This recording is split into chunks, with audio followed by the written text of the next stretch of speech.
Hola, bienvenidos a estos cuentos de la noche número 99. Qué bárbaro, ha pasado mucho tiempo, muchos cuentos, yo creo que 350 o más a lo largo de estos 99 episodios.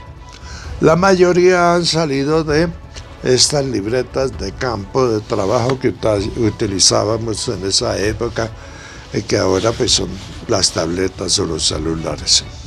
El caso es que en el año de 1979, lo encontré en una libreta, algo que se me había olvidado, encontré esta foto. Ahí la tienen ustedes en pantalla plena. Hay un helicóptero, hay unos montículos, hay unas cruces y eso es apenas el resumen de una playa enorme que estaba llena de tumbas.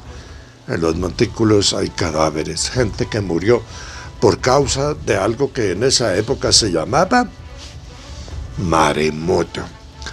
Bueno, allí llegamos. ¿Cómo llegamos? El helicóptero lo mandó la presidencia de la República, porque en esa época no había todo lo que hay hoy, a mirar a ver la costa, a ver qué había pasado. Había rumores, pero no se sabía nada. Y yo, por pura casualidad, Ana Cupro, terminé subido en el helicóptero y pues fui tomando las fotos, hice reportaje para televisión y eso.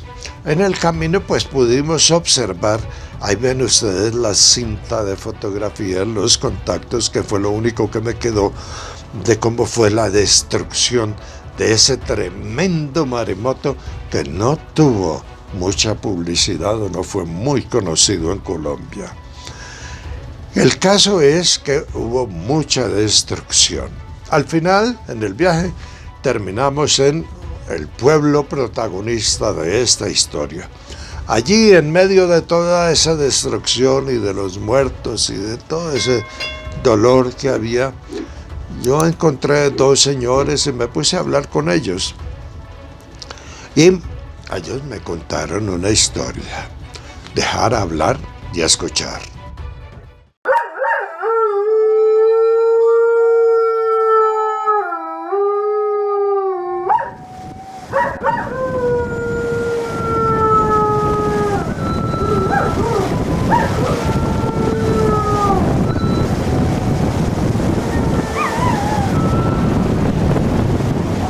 Maremoto.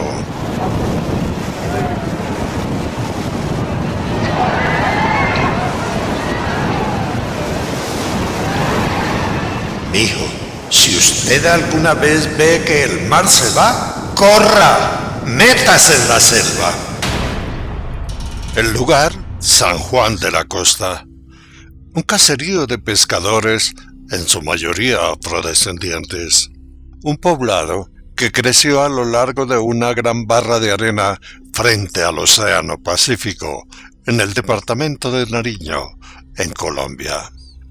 Allí, la mayoría de las casas eran de madera colocadas en palafitos, y la única construcción que resaltaba era una pequeña iglesia católica, una edificación hecha en ladrillo y con vigas de cemento, cuya cruz se elevaba a unos 5 metros del suelo.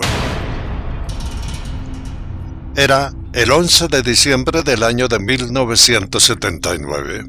A eso de las 5 de la tarde, Mariano, de 34 años, y su hermano Justo, de 30, ambos solteros y sin compromiso, conversaban al lado de la gran canoa de madera que regularmente utilizaban para pescar en horas de la noche, para pescar en un sitio alejado de la costa, un lugar sumergido al que llamaban La Aguja, una elevación rocosa con forma de columna que se levantaba desde el fondo hasta casi tocar la superficie del mar.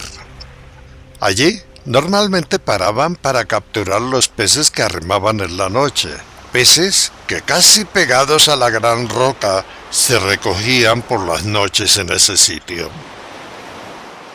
A esa hora, al lado de la gran canoa ya lista para la faena, Mariano le rogaba a su hermano Justo que lo acompañara. La razón, un sueño que había tenido y el raro comportamiento que había observado en los animales playeros. Aves que revoloteaban y cangrejos que por docenas tapizaban las playas moviéndose de un lado a otro. Y de estos, Mariano había observado que desde hacía 2 días, como nunca lo habían hecho, y sin una razón aparente, habían desaparecido, habían dejado los playones solos. Mariano tenía un presentimiento y justo se burlaba de él. Al final, Mariano, con el corazón apretado, partió rumbo a su sitio de pesca y justo se fue para la casa. Los padres de los 2 hermanos ese día habían partido en una lancha para Tumaco, un pueblo que en ese entonces era el único con hospital. La mamá de Mariano y Justo iba a ser operada de cataratas en los ojos. A las 9 de la noche, Justo se fue a dormir en su casa frente al mar. Y Mariano, que recién había llegado a la aguja, junto con 2 socios, alistaba la pesca. Estaban muy lejos de la costa. Detrás de la casa de los hermanos había una bocana, una bocada, una entrada, una hendidura del mar bordeada por manglares, y tierra adentro una selva tupida de grandes árboles. En el agua, por el lado de la casa de los hermanos, había varias canoas amarradas. La noche transcurría. 12 de diciembre de 1979, día siguiente. A eso de la 1 de la mañana, Justo fue despertado por los perros que ladraban en la playa, y al momento entró en la habitación una perrita joven, una perrita llamada Canela. Justo miró su reloj de pulso y en ese momento sí, era la 1 de la mañana. Canela, mirándolo, le chillaba y le gemía y movía sus paticas delanteras toda nerviosa. Entonces, Justo sintió un leve temblor de tierra. Fue como una ola susurrante que pasó por debajo de la casa. La elevó un poco y siguió con rumbo al mar. Un poco asustado, Justo salió de la casa en calzoncillos y como había luna nueva, vio que en la gran playa con sus casas nadie se había levantado. Canelita chillaba a su lado. Pensando que solo había sido un temblor chiquito, Justo regresó a su cuarto y se recostó. Canela se subió a la cama gimiendo toda nerviosa. Justo, intrigado por el comportamiento de la perrita, la dejó. A las 2:40 minutos de la madrugada, eso vio Justo en su reloj de pulso. A las 2:40 minutos de la madrugada del 12 de diciembre de 1979, Canela de un salto se le subió encima y lo despertó. Al abrir los ojos, Justo vio que Canela con la cara agachada lo miraba y gemía, al tiempo que le pasaba la lengua por el rostro. Entonces, escuchó otro ruidito subterráneo. Y este lo hizo levantar. En el playón no había nadie en pie, y la luna nueva alumbraba. Los gemidos de los perros en el caserío playero se unían a los de Canelita. Entonces, sin sueño y un poco nervioso por lo que sucedía, regresó a la casa, prendió un cigarrillo y salió a la orilla del mar, donde muy cerca a las olas se sentó a mirar el horizonte. Canela no se le despegaba. En eso, llegó a su lado el profesor de la escuela, un ciudadano del interior del país soltero y sin familia. Al llegar, se sentó al lado de Justo. El profe tampoco podía dormir por la perorata chillona de los perros y los ruiditos de la tierra. En estas estaban cuando de un momento a otro un terremoto gigante azotó la playa.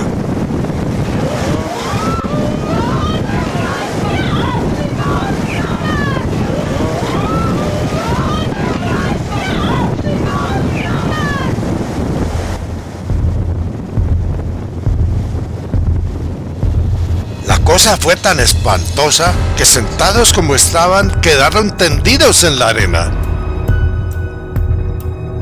Justo no supo cuánto duró el terrible temblor, pero cuando pasó, él y el profesor se pusieron de pie. Canela estaba muy nerviosa y chillaba con fuerza. En el caserío playero, la gente se levantó gritando. Miraban aterrados el piso que aún se mecía. Entonces, Justo miró al mar y, perplejo, observó que el océano se retiraba. Se iba, dejando al descubierto un fondo que resplandecía como bruma a la luz de la luna. En ese momento, Justo recordó las palabras de su abuelo, las que le había dicho cuando él era niño. «Mijo, si usted alguna vez ve que el mar se va, corra, métase en la selva». Al recordar, Justo asustado le dijo a su compañero: «Profe, maremoto, vámonos, vámonos». El profe entendió y de inmediato se alarmó. Luego, Justo echó a correr hacia la bocana detrás de la casa y Canela y el profe lo siguieron. Al llegar a las canoas, desamarró una grande y, tomando unos remos recostados en una palmera, le dio uno al profesor y él cogió el otro. Canela ya se había subido en la canoa. Y así, remando como diablos, cruzaron el agua en la bocana y se metieron dentro de un estero, una especie de quebrada larga que se introducía en la selva. Por allí penetraron sin detenerse.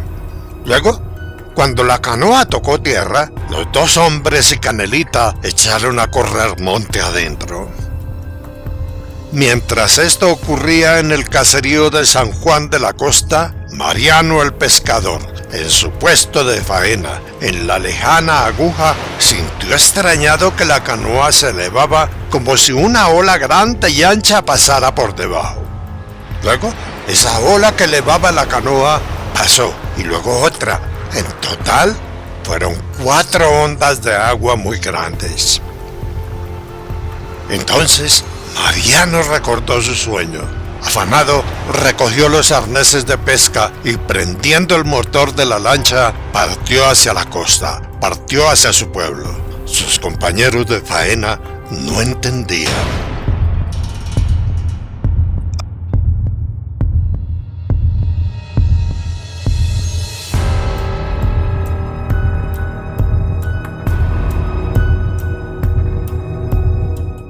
A las 5:30 de la madrugada del 12 de diciembre de 1979, Justo, el profesor y Canelita estaban tendidos, cansados y agotados en un claro de la selva. Esa noche habían sentido que el ruido de 1000 locomotoras los perseguía.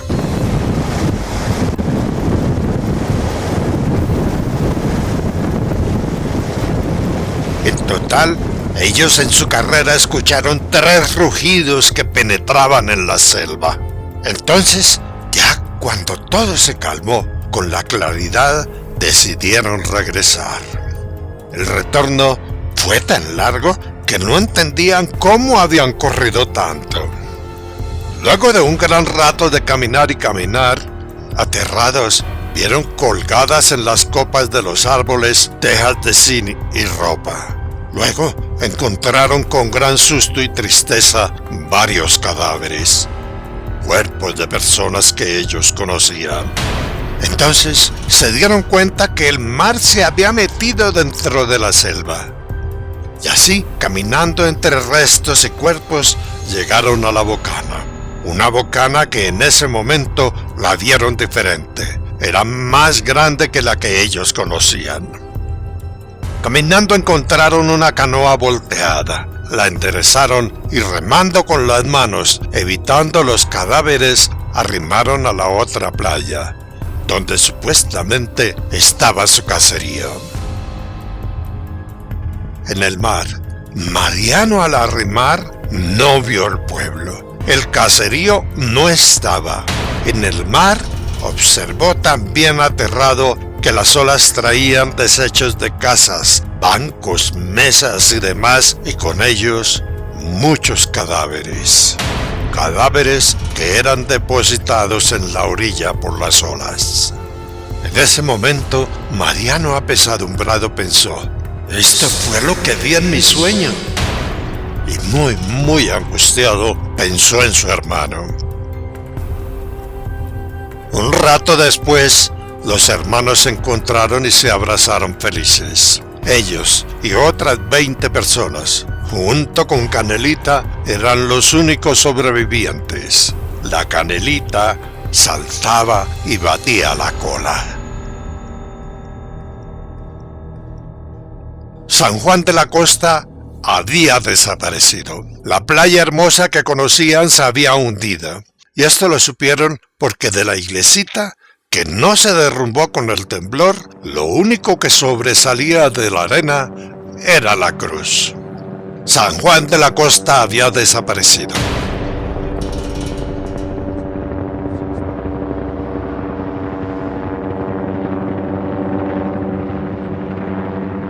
Al día siguiente, a eso de las 10 de la mañana, un helicóptero de la Fuerza Aérea Colombiana, enviado por la Presidencia de la República, aterrizó en lo que parecía ser una playa. Y entonces, los sobrevivientes se enteraron del gran terremoto de Tumaco, un terremoto de 8.1 en la escala. En ese momento, en Colombia se conocía lo del terremoto, pero no se sabía nada del maremoto. Maremoto, que dicho sea de paso, hoy llamamos tsunami. Y ese día, en horas de la noche, todo el país se enteró del tsunami. En aquella época, de los muertos se dieron muchas cifras, pero el número exacto nunca se sabrá. En San Juan de la Costa se dijo que fallecieron 220 personas, pero el número es irreal. La gran costa pacífica nariñense en esa época era un territorio terriblemente olvidado. Yo estuve ahí. Eso pasó en San Juan de la Costa. La cruz de la iglesia fue lo único que quedó y eso lo vimos. Desafortunadamente el material se perdió. Pero la cruz de la iglesia quedó. No sabemos si se hundió o si fue que el maremoto trajo arena. El caso es que no quedó nada de nada. Creo que ya hoy en día nuevamente volvieron a colocar ese caserío en esa playa. Una historia olvidada de tiempos muy, muy antiguos que se pueden volver a repetir. Una tragedia que cíclico. Bueno, y vamos con La Vikinga. El último episodio de La Vikinga. Todas las claves han sido dadas. A veces no se puede hablar abiertamente, entonces yo me inventé el sistema de claves cada vez que suena la campanita. ¡Pin, pin! Es una... O pin, es una clave, el último episodio. ¿De dónde nace esta historia? De una frase muy simple: dejar hablar y escuchar. La Vikinga, último episodio. La Vikinga 4. Último párrafo del episodio anterior. Después de recibir el banano y comerlo, se arrimó a él y a la vikinga la mujercita que le había hablado en japonés, y al llegar sonriendo, le ofreció una bebida. La vikinga sonriendo dijo: destellos. Continuemos. Y hasta ahí llegan los recuerdos de Jean Paul. Los recuerdos de su charla con la vikinga en un extraño sueño que lo transportó a una playa desconocida, con un cielo donde las estrellas no se ubicaban en la posición que Jean Paul como marino conocía. De lo que pasó después de beber el líquido en el vaso de cristal blandito, que le pasó la mujercita con rasgos orientales, la que le habló en japonés, el corso no recordaba más. Entonces, sentado en su playa del archipiélago de San Blas en Panamá, en una madrugada fresca y radiante, recordó las últimas palabras de la vikinga, quien le dijo: cuando las naranjas lleguen, iremos por ti. Epílogo de este cuento.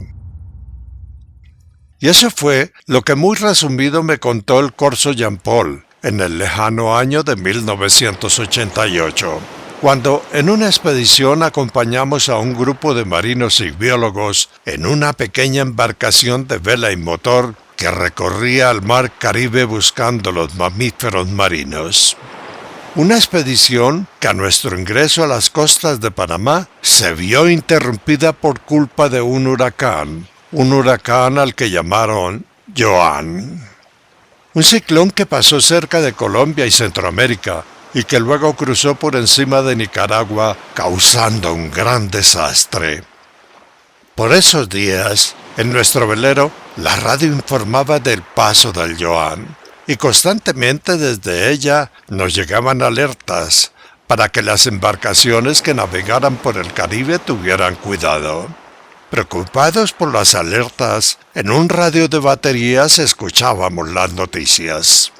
Muy buenos días, señoras y señores. Hoy es martes 18 de octubre y la noticia con que damos comienzo a la presente emisión, sin lugar a dudas, es la presencia del huracán Juana. Y en este momento tenemos una información que indica que el Johan pasará y afectará las costas de la República de Colombia.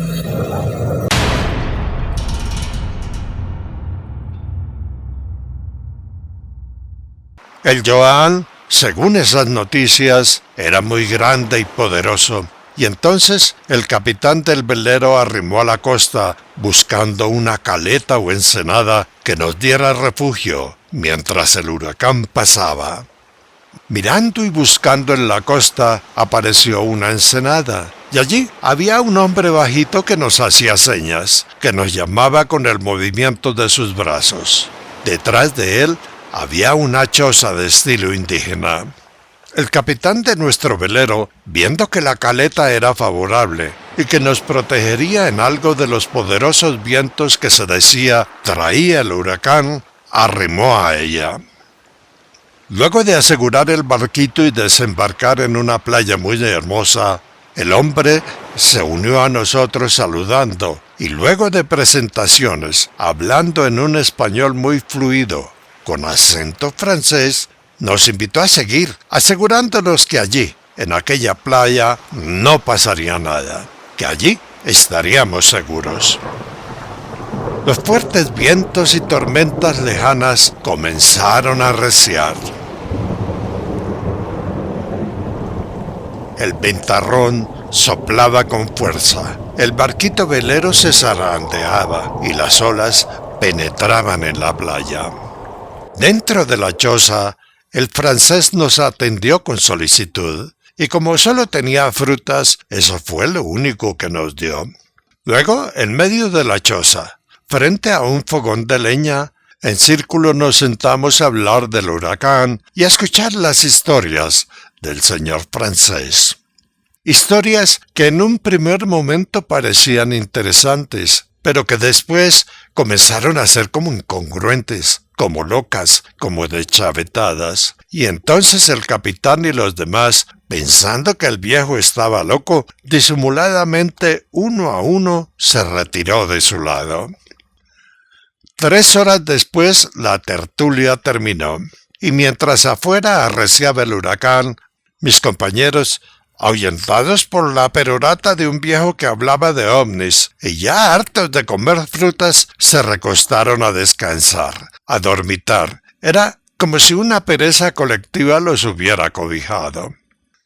Cosa extraña. En ese momento, ni el techo ni las paredes de la choza se zarandeaban con los vientos. Entonces comenzó lo raro. Como a las 4 de la tarde de aquel día agitado y temeroso, de repente la tormenta, el vendaval circundante cesó.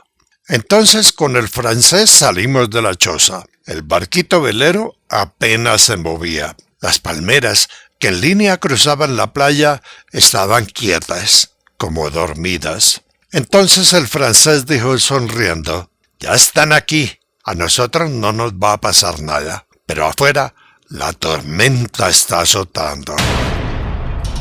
Yo no entendí. Preocupados por el silencio y la calma que llegó de un momento a otro, los ocupantes de la choza, con cara de pereza, salieron intrigados. Arriba, el cielo estaba oscuro y las nubes pasaban raudas, alumbradas por algunos relámpagos. En el mar, como a 1 kilómetro del barquito velero, se veía la tormenta. El francés estaba sonriendo y a cada rato decía, ¿sí ven? ¿Sí ven? Yo les dije, acá van a estar seguros. Acá, ellas ya nos están cuidando. Viendo todo esto, el capitán del velero y los científicos acompañantes buscaban en sus mentes información que pudiera dar explicación a lo que ocurría. No encontraron nada. A las 7 de la noche, ya acostumbrados a lo extraño del momento, llenos de pereza, se fueron a dormir. Se recostaron en esteras que amablemente el francés les ofreció. Entonces, el señor francés y yo nos hicimos frente a la fogata. Y al preguntarle por qué había dicho que ya llegaron, el francés comenzó su historia. La historia relatada en estos cuentos. Y así terminó la aventura con el famoso huracán Joan y seguimos nuestro viaje. 2 semanas después, revisando la prensa, descubrí que lo más fuerte del Joan había pasado frente a nosotros, en el lejano archipiélago de San Blas, en Panamá. Del loquito, del señor francés, nunca volví a saber nada. Pero por esos años, en un hotel de Guarinosito, un corregimiento de La Dorada, en el departamento de Caldas, en Colombia, escuché la historia de una bebé de las estrellas y su maestro. Un maestro al que en ese cuento llamaban Jean Paul. El francesito se llamaba Jean Paul, hablaba cosas locas y la historia se relaciona con otra que escuché dejando hablar y escuchar por allá en el departamento de Caldas, la marcianita. Bueno, y vamos a otro episodio de la novelita de Marianela. Para pensar, hay muchas cosas que son importantes dentro de ese texto, dentro de lo que es la vida y los aspectos laborales. Marianela.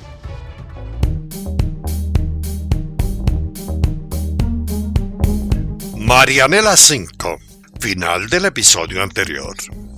Entonces Emilio hermano, con cara de rabia, agregó: sí, señores, es mi hermana, y sí, gústeles o no, es la nueva presidenta de esta empresa. Marianela repitió: ¡despedidos! El enfermero regañado que estaba detrás de la silla de ruedas de Emilio pensó: ¡ay Dios! Despertaron la gata. Eran las 4:20 de la tarde del primer día de trabajo de Marianela después de vacaciones en Cancún. Continuemos con la novelita. Ante semejante noticia, las serpientes, mirando con cara de traidor al malandro Rodríguez, comenzaron a salir. Rodríguez, que no lo habían echado, no sabía qué hacer. Entonces Marianela, sentándose para calmar sus patas temblorosas, escribió algo en un papel y luego lo entregó a su medio hermano Emilio. Él, después de leer, le pasó la hoja a su enfermero regañado y los dos, atropellando a los despedidos, salieron primero de la sala de juntas.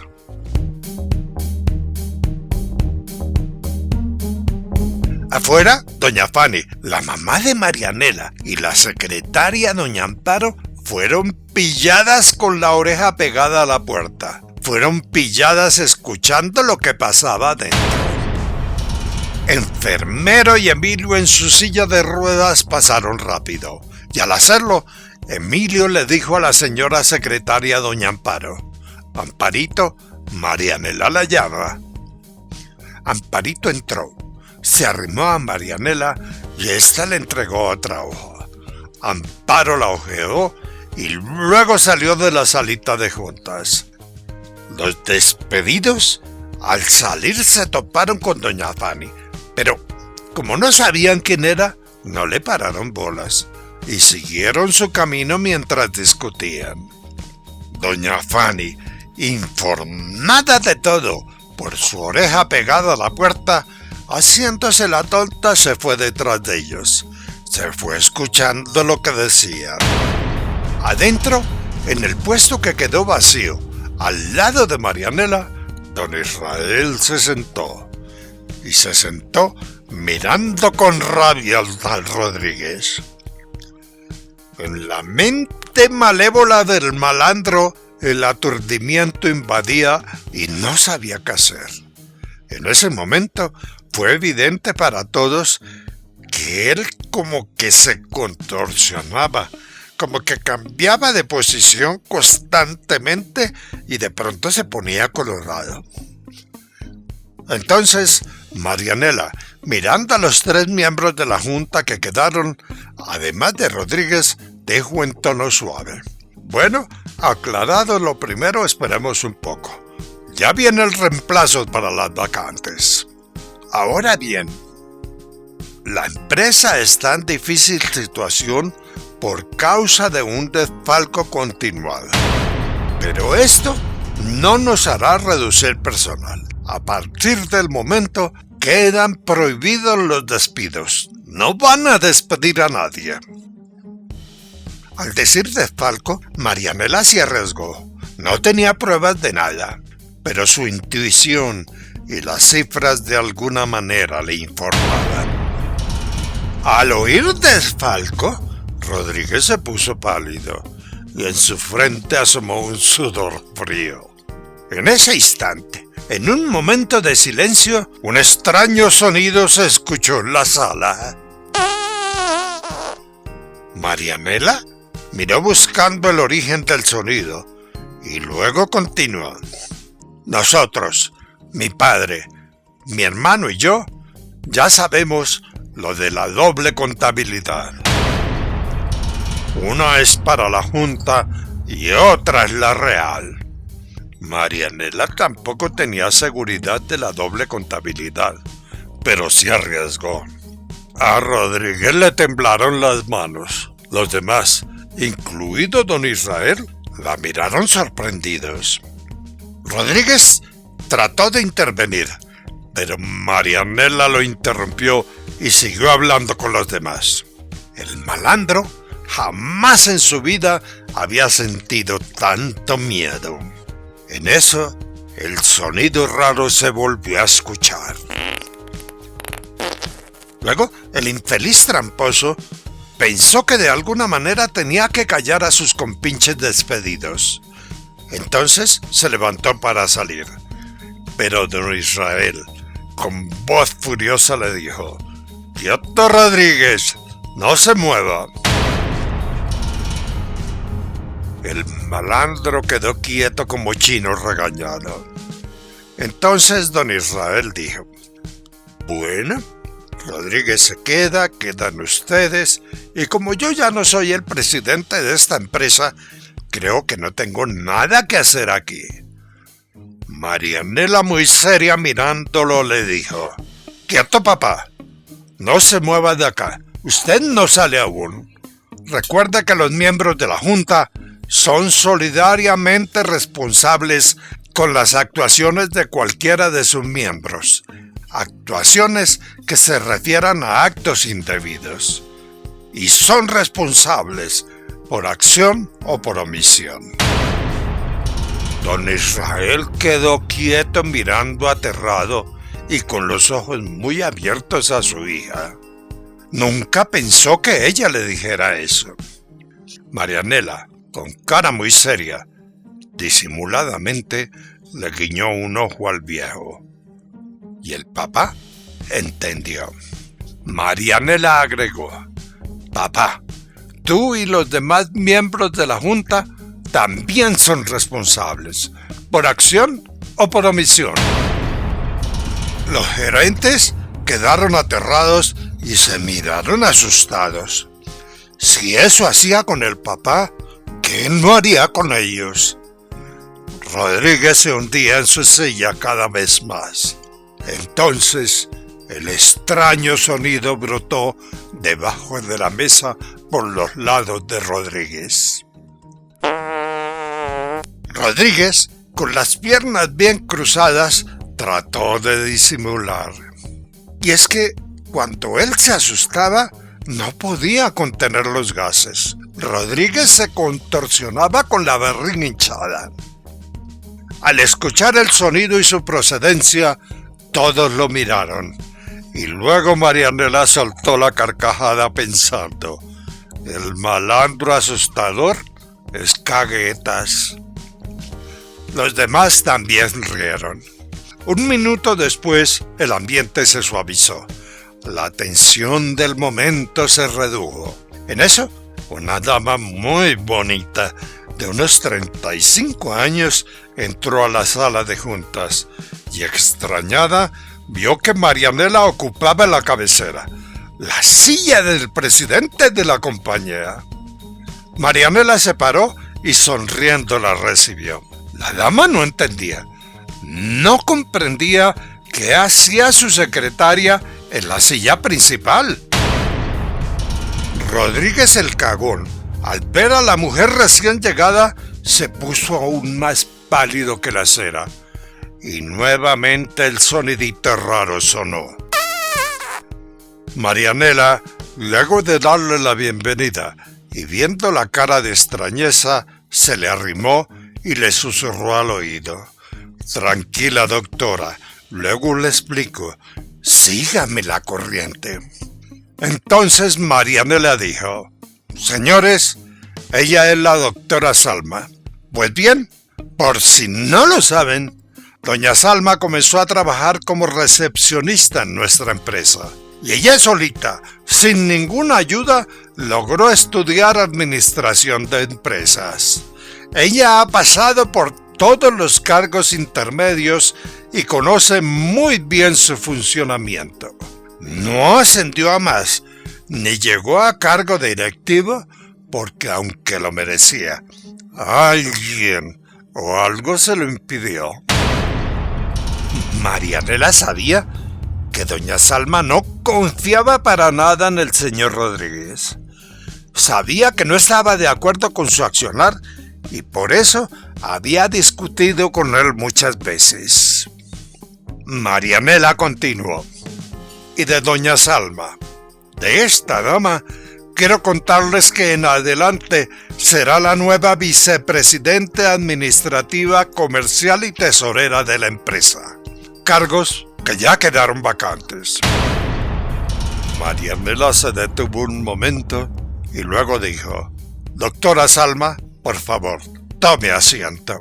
Salma miró aterrada a Marianela y luego dirigió la mirada hacia don Israel. Y este, levantándose, le dijo: Salma, yo sé que esto es sorpresivo, pero te presento a Marianela Fuentemayor Garzón, mi hija, y quien a partir de hoy es la nueva presidenta de esta empresa. Luego, señalando una silla a su lado, la invitó a sentarse. Salma, llevándose una mano a la boca, hizo cara como de: no te lo puedo creer. Mientras esto ocurría en la sala de juntas, en el corredor que daba a la oficina del malandro Rodríguez, las serpientes furiosas discutían y llamaban a su jefe y compinche traidor. Doña Fanny, la mamá de Marianela, camuflada, escuchaba, y al verlos despotricando contra Rodríguez pensó: divide y reinarás. En ese momento eran las 4:40 de la tarde del primer día de trabajo después de vacaciones en Cancún. Esta novelita continuará. Terrible. Las culebras vieron que al jefe malandro no lo echaron y a ellos sí. Entonces pensaron que ese jefe los había traicionado y los había llevado a esa reunión para que lo echaran, que se había inventado todo. Por allá apareció Michifufú. Ese señor, el Rodríguez, se inventó todo. Hola, mi chifufu, ¿cómo te va? Ahí lo vieron. Bueno, ellos son muy independientes, se arriman cuando quieran. El caso es que la novelita continúa un poquitico, al igual que La Vikinga. Bueno, mis queridos amigos, de verdad muy amables por acompañarnos hasta este episodio 99. Hemos recibido mucho apoyo, hemos recibido gran cantidad de comentarios y de verdad eso nos sirve y nos ayuda. ¡Ay, el próximo martes! ¡Tota! Cositas olvidadas, misterios raros dentro de un lago por allá en el departamento de Boyacá. Tota, archivos olvidados. Un viaje al interior del mito y la leyenda en el magnífico escenario de un lago milenario. Naturaleza sumergida y misteriosa que revela sus formas y secretos.